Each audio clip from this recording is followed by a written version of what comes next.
Hi, marketers. This is Dots, and welcome to the Marketing Leadership Podcast. With me here is Jennifer Smith, founder, CEO at everythingpodcasts.com. We will be discussing, or actually asking the question, is podcasting the fastest growing medium to engage with your customers? Let's find out. Jennifer, welcome. How are you doing? I'm excellent. Thank you very much. I appreciate this opportunity to meet you today. No, for sure, absolutely. It's an honor for us as well, especially me, having to speak to great podcasting leaders within the industry. So, for you, do you want to tell us about, again, before we get into the topic here, tell us about your experience, your background, and all the great traction that you've made? Yes, absolutely. So I've been in the media business for 34 years, and I've grown up mostly in television and broadcast, i.e., radio and television. And I've loved having the opportunity to do 7 startups in my career. This is my 7th. So I've started television networks like the world's first gay television network called Out TV, radio networks, CBC2 as far as launching the commercial strategy for the CBC radio product across the country. In addition to that, a digital startup that was purchased by a large hedge fund company out of the States. And, one of the great things about doing startup in the media and the broadcast space is effectively it's all about storytelling, right? And it doesn't matter if you're television or radio or podcasting or digital, it's the connectivity is that connective tissue is really creative storytelling, right? So I've had the benefit to do that for 34 years in my career. And to be quite frank, I've never actually felt like I've gone to work. It's been a passion of mine, and it started when I was 10 years old. I got Wow. my very first radio. There was a clock radio to wake me up to do my paper route in the morning. I thought, wow, is this ever amazing? People are talking through this speaker and connecting to me through music, through story. And I was literally hooked. So that's 45 years ago, and it's been a passion of mine ever since. Wow. Wow. That's awesome. And given that you've been in this space for quite a while, of course, you're an expert, you've got a lot of experience. And in looking at podcasting here now, would you say, and I won't be surprised if this is a tricky question, would you say there are specific industries or niches that podcasting has shown growth with customer engagement? Or is it the case where, it doesn't matter what niche it is, as long as you do the right thing, which we are going to get to as we go on in this episode, you will be fine. What are some of those, I guess, just to give you an example, some may say crime podcasts do better than others. Some may say different type of B2B podcasts do better, and so on and so forth. What are some of those top niches that you've seen, or am I just being, going off the tangent here? No, not at all. There are definitely stories that people gravitate towards within the podcasting medium. True crime, narrative storytelling. You look at shows like Smartless, right? Here's a show where you've got some extraordinary personalities, whether it's Sean Hayes or Will Arnett coming in and sharing their stories about life through the lens of comedy, connectivity. It really resonates with audiences, right? So you look at these kind of shows, and sure, there's certain genres that really attract people in this medium as far as podcasting and the ecosystem. News is one of them, infotainment, docutainment, magazine style shows. But, there have also been a lot of successes actually in the B2B space where people have been clever on the business side on how to use and execute podcasts. I'll give you a couple of quick examples. Amazon actually uses a B2B podcast to recruit employees to get a job at Amazon. They found that things like Indeed weren't working as well anymore. It was a crowded ecosystem and they weren't getting qualified candidates. So they really wanted to think outside of the box. And this is where podcasting plays a stunning role for companies and brands. And on the B2B side, they use Amazon uses it for employer engagement. and uses it literally to recruit people, and it's part of their regular strategy today. You look at also a large tech company like Salesforce, they use podcasting for employer engagement as well. And they also use it for recruiting as far as new employees. So, podcasting is this wonderful gift that has shown up in the media, communications, marketing, and PR space, because if a podcast is done in a way that has high level production, it has engaging storytelling, you can use it for a B2B execution, you can use it for storytelling, you can use it to build brand, to market a brand, to solve a PR problem like McDonald's did. They had teenagers creating a riot in middle America because they ran out of Szechuan sauce. So the agency said, what are we going to do? We only have 30 seconds to communicate our strategy to manage this problem. And ultimately, they ended up doing a companion series with their digital campaign targeting these teenagers, and they did a limited series called The Sauce. And it was really this narrative on how to connect and reach these teenagers to stop the craziness. And it was highly effective. So the gorgeous part of this gift we call podcasting is its ability to be nimble, agile, and really connect to people through storytelling in so many different. Hey there, if you're anything like me, have lots of website traffic, but no idea which ones are window shoppers and which are ready to seal the deal, then I've got a game changer for you. It's Lead Feeder. This is a tool I like using, and what it does is it shows you which companies are coming to your site. You can track their behavior and integrate it with your CRM, which will help take your lead generation efforts to make it more targeted. The result? Convert more website traffic into sales. Head over to leadfeeder.com now for a free demo, and you can also get a free extended premium trial when you let the rep know that you found out about Leadfeeder through the Marketing Leadership Podcast. All right, back to the show. Interesting. And thanks for sharing all that great examples, all those great examples. Yes, I do know of a brand that I've worked with, some 2 years ago, in which they were trying to hire for like a developer, and their guests were current developers within the company. So that's one idea. Here's another idea I would like you to maybe expand on a little bit.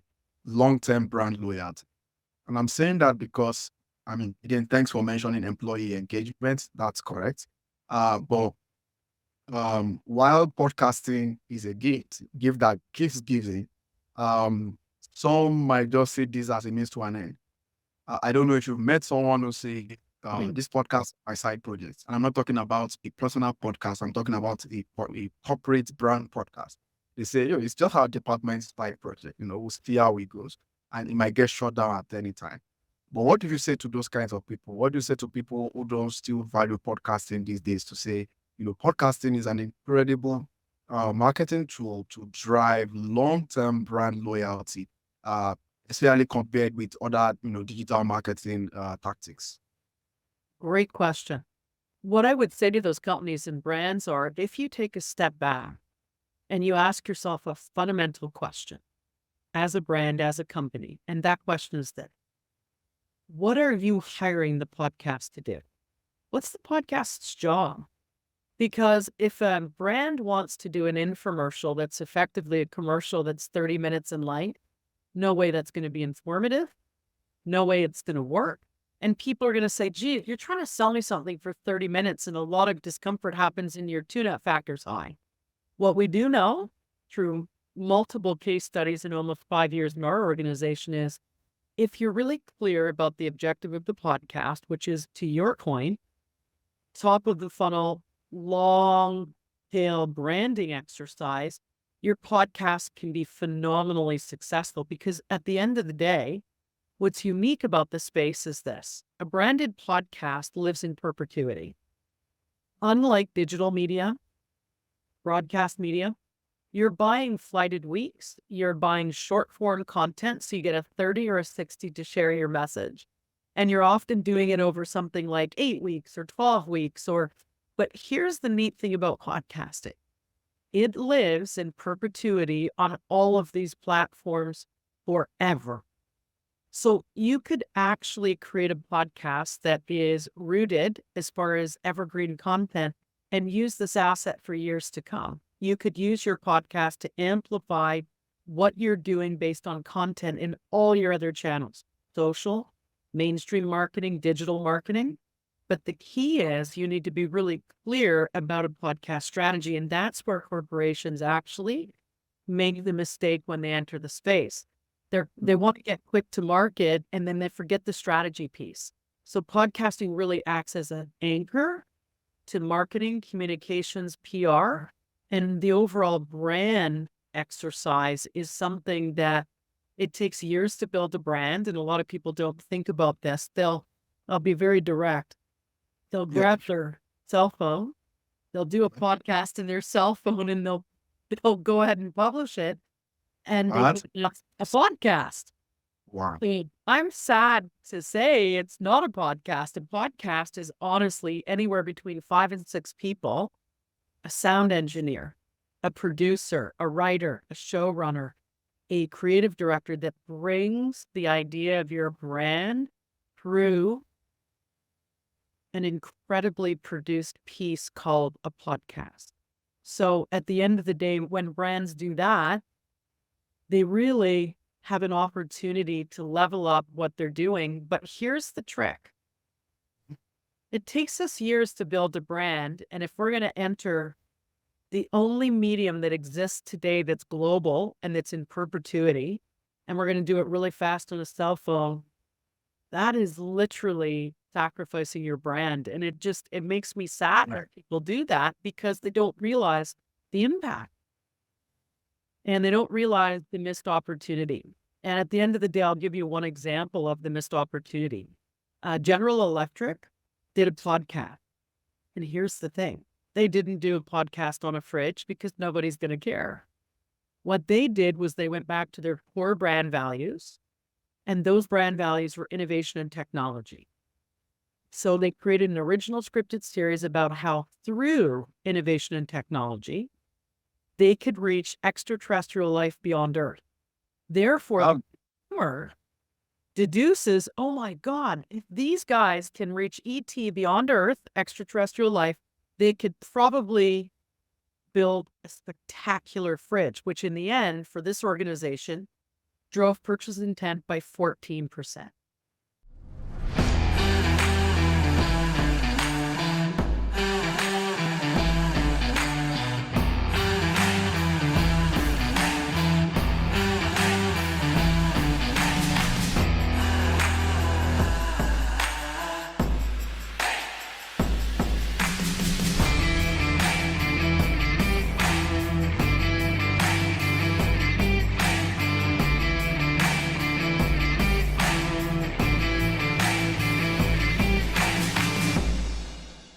Wow. Thanks for, and you, in a way, you try to answer some of my future questions as well. Especially with the way people approach podcast content with itself. One more question before I let you go. And, we'll just dive deep into that as well. We've looked at the channels, we looked at how we could create a good content to market fit using podcasts. But when you look at the trends, especially within the content itself, within the episode, you look at people using things like live Q&A sessions, audience participation, influencers, docu style episodes, and so on. How do you think people can leverage some of these tools to create a more engaging podcast episode? Because I think the future is going to get to that. I'm involved a lot in podcast growth, and what we continue to hear is how do we increase consumption rates, for example, right? So what are some of those things that you've seen, brands use in their podcast that are kind of, like you said, clever in how they can, gauge the audiences better, people listen for longer, they pick another episode, and they binge all the way? Great question. I think that question has 2 parts, really. First, let's address the content part. I think that the podcasts that are successful that we've seen based on our client case studies really have 3 elements in them. The first element is what I call the lean in.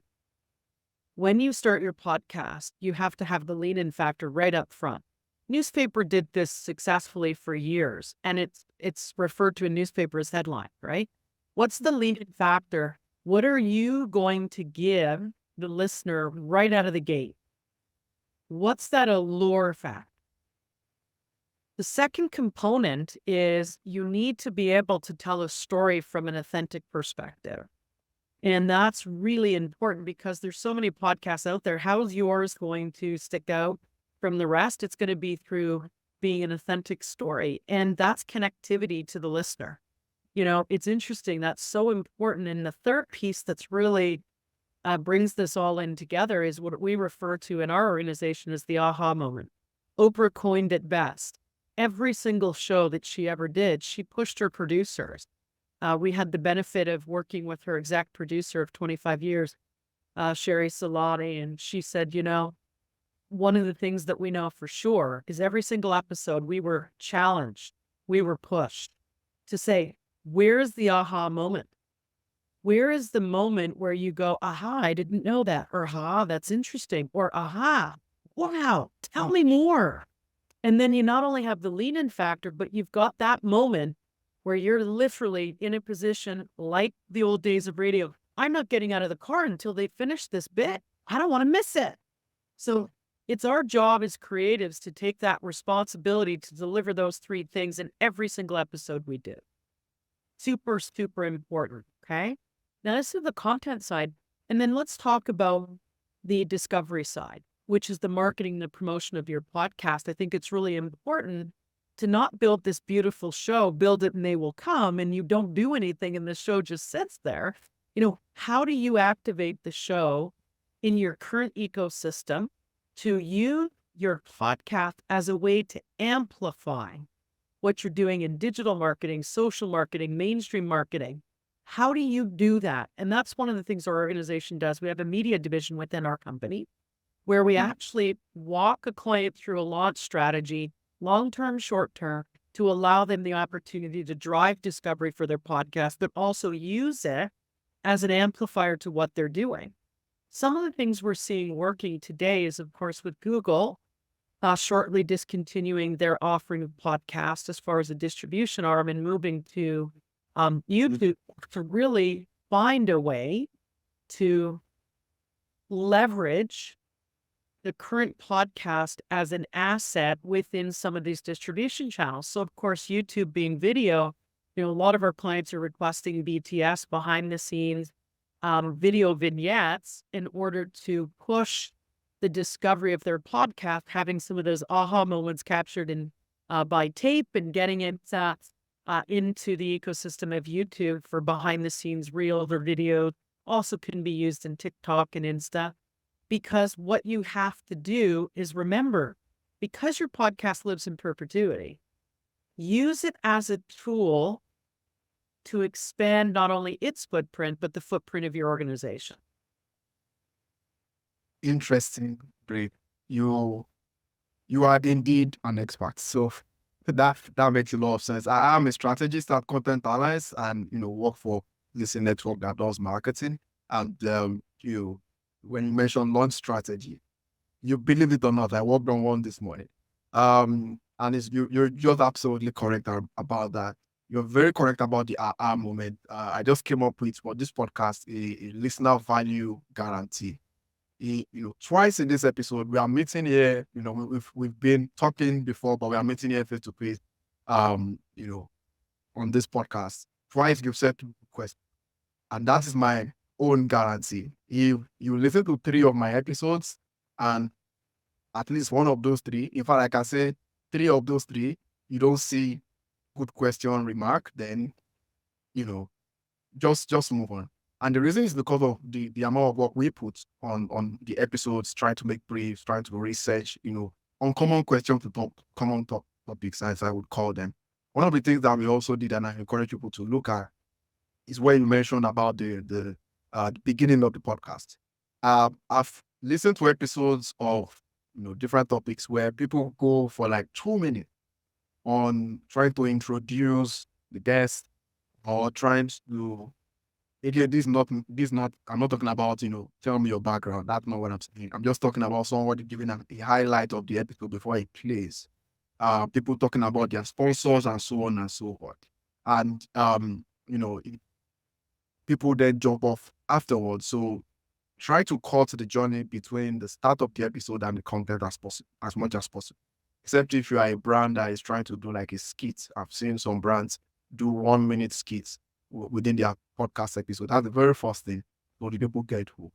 I know we could go on here, but we're at time already. So thank you so much for sharing this. Very there's I can't there are many things you just said. I'm like, yes, you are really at the top of this game. Where can people follow you and about all that we've discussed here and then some?